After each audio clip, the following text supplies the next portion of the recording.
شروع کرتی ہوں اللہ کے نام سے جو بڑا مہربان نہایت رحم کرنے والا ہے۔ السلام علیکم ناظرین، کہا جاتا ہے کہ پرانے وقتوں میں کسی علاقے پر ایک بادشاہ حکومت کرتا تھا جو انتہائی لالچی اور ظالم قسم کا انسان تھا۔ اس بادشاہ کا سپہ سالار بہت ہی طاقتور تھا اور ساتھ یہ جادوگر بھی تھا اور بادشاہ کا وفادار بھی تھا۔ بادشاہ نے اپنے اس جادوگر سپہ سالار کی مدد سے ایک زیر زمین غار بنوائی ہوئی تھی جس میں وہ اپنا خزانہ رکھتا تھا۔ ہیرے موتی، جواہرات، سونا چاندی اور طرح طرح کی نوادرات اور نایاب چیزیں اس غار میں کثرت سے موجود تھیں۔ اس غار کا دروازہ جادو کے منتر سے بند ہوتا اور جادو سے ہی کھلتا تھا۔ بادشاہ نے اپنی رعایا پر ظلم و ستم کر کے اور انہیں طرح طرح سے لوٹ کر بے تحاشا مال و دولت جمع کر رکھا تھا۔ بادشاہ کی خاص بات یہ تھی کہ اس کے پاس ایک باغ تھا جس میں انتہائی میٹھے اور قیمتی انار لگتے تھے۔ اس طرح کا نایاب باغ پورے علاقے میں کسی اور کے پاس نہیں تھا۔ حکیموں کے مطابق ان اناروں میں کئی اقسام کی بیماریوں کی شفا تھی۔ اگر کسی مریض کو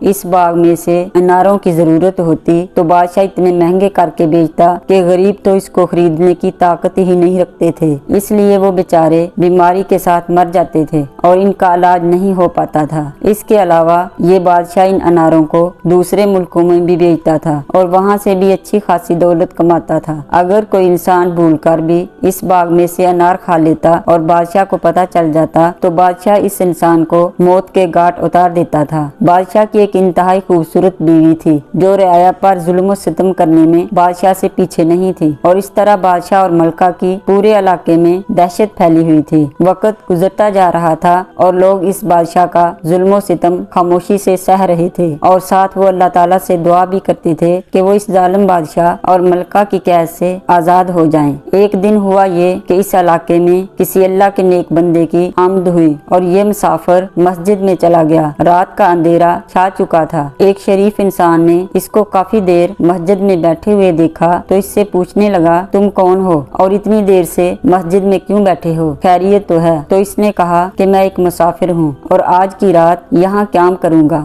اس شریف انسان نے اس مسافر کو اپنے ساتھ لیا اور اسے اپنے گھر لے آیا، اس کو کھانا کھلایا اور رات رہنے کے لیے جگہ بھی دی۔ کھانا کھانے کے بعد یہ مسافر اپنے میزبان سے کہنے لگا، میں نے سنا ہے کہ تمہارے علاقے کے انار بہت مشہور ہیں، کہ آپ مجھے کچھ انار کھلا سکتے ہیں؟ میزبان نے کہا، نہیں، ایسا ہرگز نہیں ہو سکتا، وہ تمہیں کسی بھی قیمت پر نہیں مل سکتے۔ وہ اللہ کا نیک بندہ حیران رہ گیا کہ آخر ایسا کیا ہے ان اناروں میں، کیوں مجھے کسی بھی قیمت پر نہیں مل سکتے؟ اس پر میزبان نے ساری کہانی اس مسافر کو سنا دی کہ انار کا باغ ایک بادشاہ کا ہے۔ بادشاہ انتہائی ظالم اور جابر ہے اور اگر کوئی اس کے باغ میں سے ایک انار بھی کھا لے تو بادشاہ اس کو موت کی سزا سنا دیتا ہے۔ مسافر نے اپنے میزبان کو تو کچھ نہیں بتایا لیکن دل ہی دل میں یہ فیصلہ کر لیا کہ میں کل اس بادشاہ سے جا کر ضرور ملوں گا۔ اگلے دن مسافر قیمتی پوشاک پہن کر بادشاہ کے پاس گیا۔ بادشاہ اپنی ملکہ کے ساتھ خوش گپیوں میں مصروف تھا۔ اس اللہ کے نیک بندے کے چہرے پہ نور دیکھ کر بادشاہ کی بیوی اس پہ فریفتہ ہو گئی۔ بادشاہ نے اس مسافر سے آنے کی وجہ پوچھی تو مسافر نے کہا کہ میں تاجر ہوں اور میں نے آپ کے اناروں کی بہت شہرت سنی ہے، میں آپ سے کچھ انار خریدنے آیا ہوں اور میں ان اناروں کی منہ مانگی قیمت دوں گا۔ بادشاہ لالچی طبیعت کا مالک تھا، اس نے جب منہ مانگی قیمت سنی تو اس نے مسافر کو اپنے شاہی مہمان خانے میں ٹھہرا دیا اور کہا، آپ ہمارے مہمان ہیں، آپ یہاں رہیں اور آپ کو جتنے اناروں کی ضرورت ہوگی وہ ہم آپ کو دیں گے، لیکن اس وقت ہم ایک ضروری کام سے جا رہے ہیں۔ ناظرین، بادشاہ کا معمول تھا کہ جس غار میں اس نے اپنا خزانہ رکھا ہوا تھا یہ روز اپنا خزانہ دیکھنے جاتا تھا اور ساتھ اس کا وہ جادوگر سپہ سالار بھی ہوتا تھا۔ وہ سپہ سالار اپنے جادو سے دروازہ کھولتا اور واپس آنے پر جادو سے ہی دروازہ بند کر دیتا تھا۔ اس طرح کسی اور کی خزانے تک رسائی ممکن ہی نہیں تھی۔ بادشاہ جب خزانے کو دیکھ کر واپس آیا تو وہ اپنے مہمان سے کہنے لگا، بتاؤ تمہیں کتنے اناروں کی ضرورت ہے؟ تو مسافر نے کہا، میں انار خریدنے والا کوئی تاجر نہیں ہوں بلکہ میں تو ایک مسافر ہوں، یہاں سے گزر رہا تھا، لوگوں کو برے حالات میں اور ان پر ظلم و ستم ہوتے ہوئے دیکھا تو میں ان کی مدد کرنے کے لیے یہاں رک گیا اور اب میں تمہیں تنبیہ کرتا کرتا ہوں کہ اس برے کام سے باز آ جاؤ،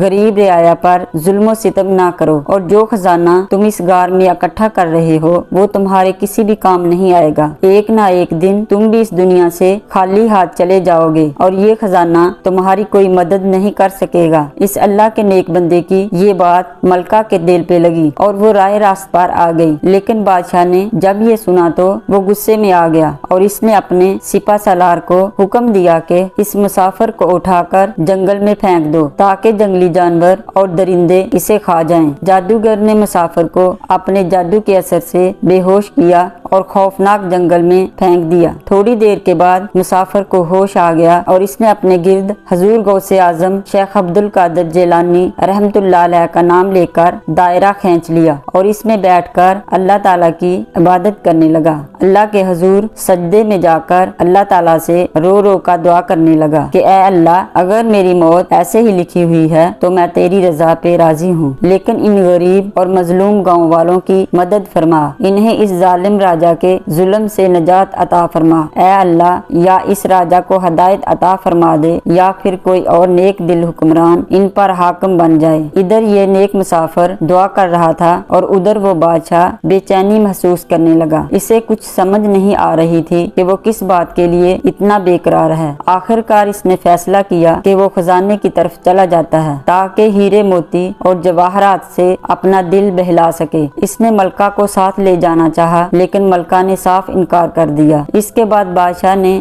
اپنے سپاہیوں کو کہا کہ میں آرام کر رہا ہوں اور کوئی میرے آرام میں خلل نہ ڈالے۔ پھر بادشاہ غار میں چلا گیا۔ بادشاہ غار کے اندر تھا کہ ادھر سے سپہ سالار کا گزر ہوا۔ اس نے جب یہ دیکھا کہ غار کا دروازہ کھلا ہوا ہے تو وہ سوچنے لگا کہ شاید کل رات جب ہم خزانہ دیکھنے آئے تھے تو اس وقت میں نے دروازہ کھلا چھوڑ دیا ہو، اور یہ سوچ کر اس نے اپنے جادو کے منتر سے غار کے دروازے کو بند کر دیا اور بادشاہ غار کے اندر قید ہو گیا۔ سپہ سالار اب محل میں واپس آ چکا تھا۔ جب اس نے سپاہیوں سے بادشاہ کے متعلق پوچھا تو سپاہیوں نے کہا کہ بادشاہ سلامت آرام کر رہے ہیں۔ ادھر جب بادشاہ تھوڑی دیر اپنا دل بہلانے کے بعد خزانے سے نکلنے لگا تو وہ یہ دیکھ کر حیران ہو گیا کہ غار کا دروازہ باہر سے بند ہو چکا تھا۔ اس نے بہت چیخو پکار کی تاکہ کوئی اس کی آواز سن سکے، لیکن اس کی آواز سننے والا کوئی بھی نہیں تھا۔ اس نے بہت کوشش کی کہ وہ کسی طرح یہاں سے باہر نکل سکے، لیکن تقدیر الہی کو کچھ اور ہی منظور تھا۔ شاہی مزاج کے مالک بادشاہ نے اتنی سختی اور پریشانی کبھی نہیں دیکھی تھی۔ اسے تو یہ احساس ہی کھائے جا رہا تھا کہ وہ اس قید خانے میں قید ہو چکا ہے۔ اس پریشانی کے عالم میں اس کی دماغ کی نسیں پھٹ گئیں اور بادشاہ نے وہیں تڑپ تڑپ کر ہیرے جواہرات کے ڈھیر کے اوپر